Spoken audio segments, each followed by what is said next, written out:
Yeah, I know exactly what it was. It wasn't even in the Navy. It was after I got out of the Navy. Well, I wanted to become an illustrator. I wanted to be an illustrator associated with the magazine, kind of like, Vargas the artist that was associated with Esquire magazine. You had like Patrick Nagel with Playboy. You had Norman Rockwell with the Saturday Evening Post, something like that. And I remember looking at Ebony magazine, and Ebony magazine had no visuals in it whatsoever. I mean, it had no artwork in it whatsoever. So I wanted to be like the in-house artist for Ebony magazine. So I actually took the Ebony Advisor column and I retypeset it and added some graphics in there and sent it off to the CEO, John Johnson. And I didn't hear anything back, so I sent another package to him. And sure enough, one day, I remember I was working at this art gallery downtown. I came back from lunch and I had this, got this phone call. This message that John Johnson had called me. So you couldn't tell me that I wasn't on my way. I mean, what CEO bothers to call you back? You always get the little rejection slip letters, right? And so I called him up, and the first thing he said to me on the phone is, what the F are you trying to do to my magazine? Yeah, and he literally cursed me out. And he cursed me out about altering his format, said he hated artists, he just went on this crazy tirade against me, right? And he told me something that was really, really, really important at the time. And it's still important to me to say. He said that artists don't buy his magazine and that he was the #1 selling black publication in the world because he dealt with issues that were relevant to Black America. And then he ended up hanging up on me. The next month after that, the next issue of Ebony magazine, on the cover was Prince and his women. And I remember getting really, really upset about that. It really pissed me off. I was like, how is that relevant to Black America? Who Prince is screwing. And I had no way to retaliate. I couldn't call him up. So my first piece of social anger art, I guess, was Ebony magazine. I redid this cover of Ebony magazine with all these ridiculous titles on it, as these satirical titles, because it was my way, of retaliating against him, or responding, to what he told me initially. And the title of the piece was, Ebony magazine, issues irrelevant to Black America. And I took a photograph of it and I sent it to him. And I never got a response. But the fact that I was able to do that, it gave me a voice. And so now I started using my art as a response to things, things that piss me off. And that kind of, pushed me into the direction I'm into today. You know what I mean? It's always about something that I'm passionate about, something that really upsets me, whether it's a social issue or whatever, and I respond using my artwork. And I built my entire career with that, you know what I mean? I don't like to paint pretty pictures of flowers or puppies or landscapes and things, because can I do it? Sure. Could I sell that and make a living? Yeah, probably. But I'd get extremely bored with it because there's no passion, behind it. I decided to do this particular painting in oils.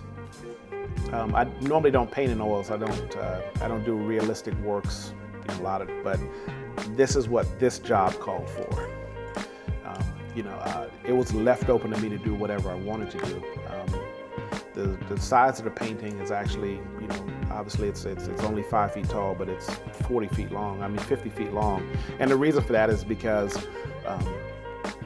the location where it's going is down this long hallway that's across from this cafeteria in the School of Government. So the spatial, the dimensions of the actual space, dictated, the size of the painting.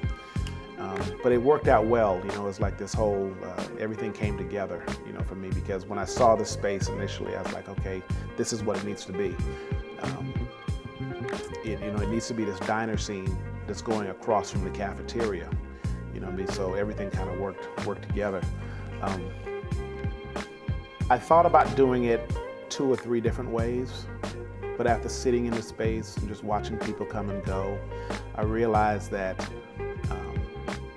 that it needed to be a life-size piece, or a realistic life-size piece to give people a feeling that they were walking into a diner, or that they were privy to, what's going on into a diner, because as they were getting ready to walk into the cafeteria, people line up all the way down the length of that hallway. The students at the School of Government, they line up the length of this hallway. So I wanted them to be able to walk the length of this diner scene before going into the cafeteria to themselves eat. It just made total sense to me. And not only that, but when I was confronted initially I was given this list of nearly 100 names. And the first thing that popped into my head as an artist is, where do you put, 40 or 50 people throughout history? What location or what scene do you put them in that they belong, that makes sense? Is it a nightclub? Is it a reunion or whatever? You know what I mean? You have to couch them within something, some framework. And the diner just made perfect sense to me. Because a diner is a location that you walk into, and you could see 40, 50, 60 people sitting in there at the counter. You sit down and you're having a burger or a shake or whatever, and you get into a conversation with somebody who you don't even know, you've never met before. So it was a perfect location, visually, to put these people. And then that combined with the length of the wall, the cafeteria right across, it just made sense. All of them just, I guess they're legendary. They're put on the list because they're extraordinary people and they did some extraordinary things. But some of the things that just goes above and beyond.